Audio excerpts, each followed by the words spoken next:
I woke up in a cold sweat yesterday because I realized that if the janitor hadn't dropped his flashlight at exactly 3:15 p.m., I would probably still be trapped 6 feet under the playground, and nobody would have ever known why I vanished.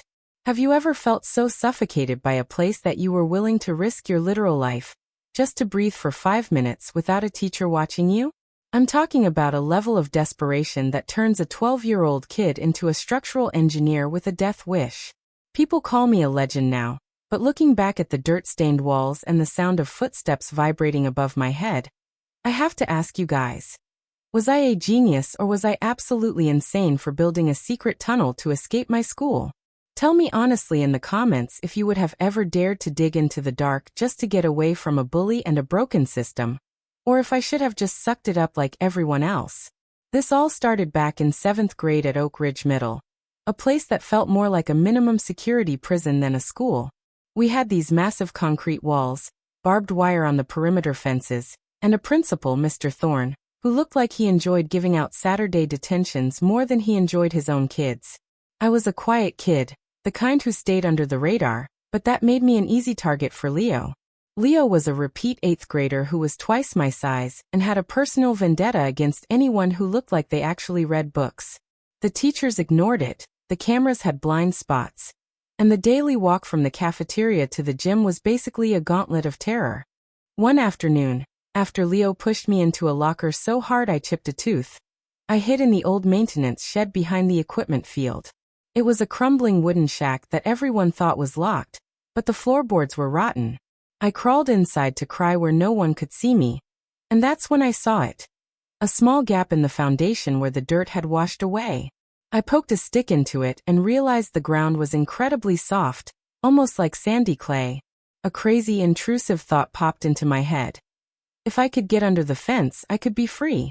I wouldn't have to face Leo, I wouldn't have to listen to Thorne's yelling, and I could spend my lunch breaks at the woods across the street. The project started small. I swiped a heavy-duty gardening trowel from my mom's garage and tucked it into my backpack. Every day during my 40-minute lunch break, I'd slip into the shed. I figured out a way to pry up 2 loose floorboards and slide them back into place so no one would notice. At first it was just a hole, but then it became a trench, and then a tunnel. I became obsessed.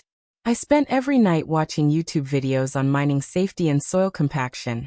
Don't ask me how a middle schooler finds that interesting, but when your life depends on the ceiling not caving in, you learn fast. I stole some battery-powered LED strips from the dollar store to light the way. I used old plywood scraps from the shop class dumpster to create shoring for the walls so the earth wouldn't collapse on me. It was exhausting work. My fingernails were constantly black with grime, and I had to lie to my parents saying I joined the cross-country team to explain why I was always covered in dirt and tired. But the progress was real. After 3 months of digging, I was 10 feet deep and moving horizontally toward the perimeter fence. I could hear the muffled sounds of the PE classes playing kickball above me. It was surreal. I felt like a mole living in a secret world. I even dragged an old beanbag chair down there, and a stash of snacks. It was my sanctuary, the only place where Leo couldn't reach me. I started spending hours down there, calculating the exact distance to the tree line. I had stolen a tape measure from the janitor's cart. Ironic, I know, and I was measuring every inch. Every time I hit a rock, my heart would sink, thinking it was a foundation or a pipe that would end my dream. I remember one specific Tuesday where I hit a massive limestone slab. I spent 3 days digging around it, my hands bleeding, my shoulders screaming in pain. I was so exhausted I fell asleep in the tunnel, and I woke up to the sound of the school bell ringing for 5th period. I had to scramble out, covered in dust, making up some excuse about falling in the dirt during a game of tag. But the obsession only grew. I started bringing down books and a small battery-powered radio. I felt like a secret agent. I was learning the rhythm of the school from underneath it. I knew exactly when the bells would ring, not by the sound, but by the vibration of 1,000 pairs of feet running through the hallways. It was a rhythmic thumping that sounded like a giant heartbeat. I began to feel more at home in the dirt than I did in the classroom. In the classroom, I was a target. In the dirt, I was a king. I had even started to map out expansion routes, thinking maybe I could build a room under the library where I could hide during math class. I was losing my grip on reality, honestly. The lack of oxygen and the constant isolation were making me feel like the tunnel was the only real thing in my life. I'd look at my teachers and think, "You have no idea what's happening 5 feet below your desk." It was a powerful, dangerous feeling. But then things got risky. The tunnel was getting long, maybe 30 feet, and the air was getting thin. I had to figure out a ventilation system using a PVC pipe. I poked through the grass in a hidden thicket of bushes. I was so close to the other side, the woods, the freedom, the escape.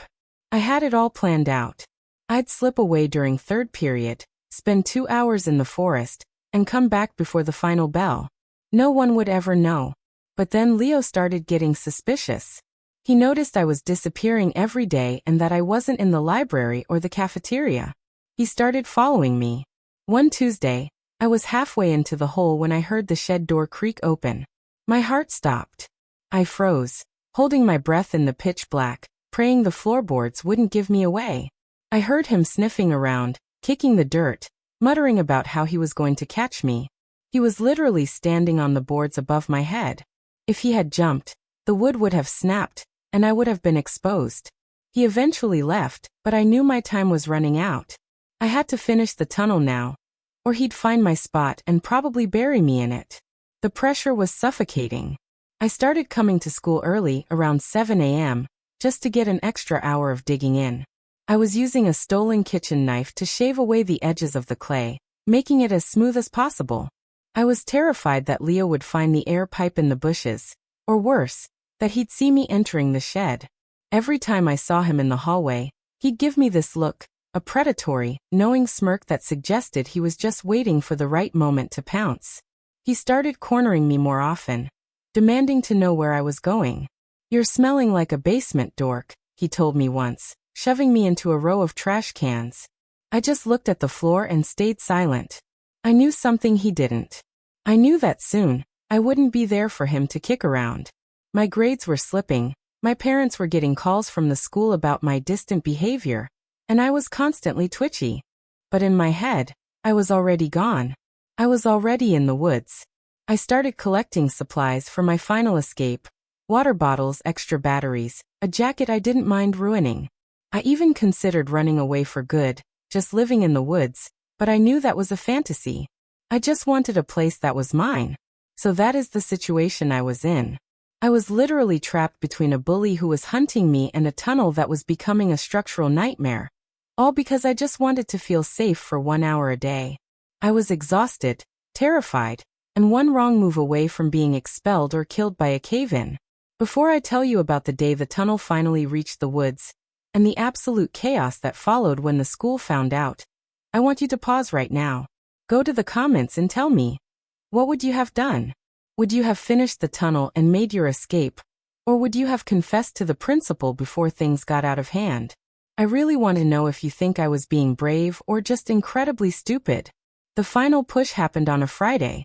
I had reached the edge of the woods, just past the heavy iron fence. I could see daylight through a tiny hole I poked with a screwdriver. I was ecstatic. I crawled out through the exit, which I'd hidden under a pile of dead leaves and branches. For the first time in 3 years, I was outside the school grounds during school hours. The air tasted different. It tasted like victory. I spent an hour just sitting by the creek, listening to the birds, feeling like a king. But when I crawled back in to return for my last class, I realized I'd made a massive mistake.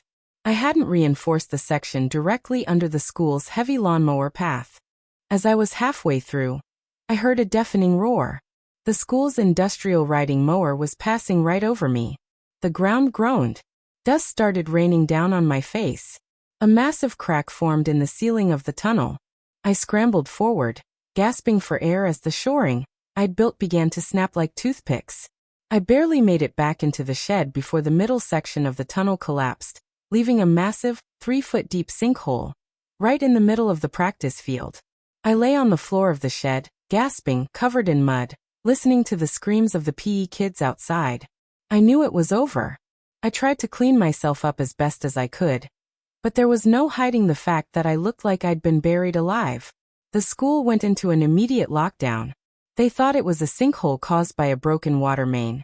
But when the maintenance guy, Bill, went to investigate with a flashlight. He saw the LED lights and the beanbag chair through the debris. The secret was out. Within an hour, they tracked the path back to the shed. I was sitting in my math class, shaking, my clothes still dusty, when the principal walked in with 2 police officers. They didn't even have to ask, they saw my hands. They were raw, bleeding, and caked in the same red clay that was now visible in the middle of the field. I was hauled into the office, and for the next 6 hours, I was interrogated like a criminal. They couldn't believe a kid had done it. They thought I was part of a gang, or trying to plan a bomb. When I finally broke down and told them the truth, that I just wanted to get away from Leo and the feeling of being trapped, the room went silent. The principal didn't even look angry anymore. He looked confused. Like he couldn't wrap his head around the fact that a student would rather dig a tunnel through the earth than spend another day in his school. My parents arrived, and my mom was hysterical. She thought I'd been kidnapped or joined some weird cult.